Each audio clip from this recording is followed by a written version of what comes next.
കുഞ്ഞായിരുന്നപ്പോൾ മുതൽ ഈ പെൺകുട്ടിക്ക് കള്ളം പറയുന്നത് കണ്ടുപിടിക്കാനുള്ള കഴിവുണ്ട്. ആരൊക്കെ കള്ളം പറഞ്ഞാലും ആ സമയം ഇവളുടെ ചെവിയിൽ ഒരു ശബ്ദം കേൾക്കും. സ്വന്തം പാരന്റ്സ് കള്ളം പറയുന്നത് പോലും അവൾ കണ്ടുപിടിക്കുന്നു. വളർന്നതിന് ശേഷം അവൾ നല്ലൊരു വക്കീലാവണമെന്ന് ആഗ്രഹിക്കുന്നു. ഒരു ദിവസം ഇവളുടെ ക്ലാസ്മേറ്റ് അവളുടെ ബോയ് ഫ്രണ്ട് കള്ളം പറയുന്നത് കണ്ടുപിടിക്കുന്നതിനായി ഇവൾക്ക് കാശ് ഓഫർ ചെയ്യുന്നു. കാശുണ്ടാക്കാൻ ഇതൊരു നല്ല വഴിയാണെന്ന് അവൾക്ക് മനസ്സിലാവുന്നു. അന്നു മുതൽ അവൾ ആ വഴി തെരഞ്ഞെടുക്കുന്നു. പിന്നീട് അവൾക്ക് തിരിഞ്ഞു നോക്കേണ്ടി വന്നിട്ടില്ല.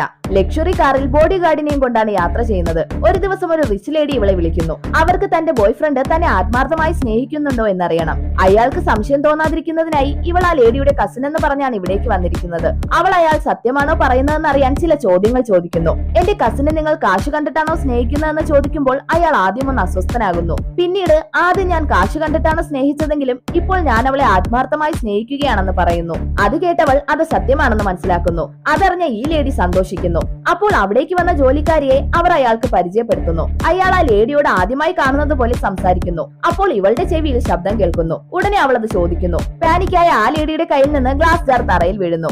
മാത്രമല്ല ആ ലേഡി പ്രഗ്നന്റ് ആണെന്നും ഇവൾ മനസ്സിലാക്കുന്നു. നോക്കുമ്പോൾ അത് ഇയാളുടെ കുട്ടിയാണ്. തന്റെ ജോലി പൂർത്തിയാക്കി അവൾ പോകാൻ തുടങ്ങുമ്പോൾ ആ ലേഡി അവളെ നിൽക്കാൻ പറയുന്നു. എന്നിട്ട് എന്നെയാണോ ആ ജോലിക്കാരിയാണോ ഇഷ്ടമെന്ന് ചോദിക്കുന്നു. അയാൾ അവരെയാണ് ഇഷ്ടമെന്ന് പറഞ്ഞതും ഇവളുടെ ചെവിയിൽ ശബ്ദം കേൾക്കുന്നു. അവൾ അത് കള്ളമാണെന്ന് ആ ലേഡിയോട് പറഞ്ഞിട്ട് അവിടെ നിന്ന് പോകുന്നു.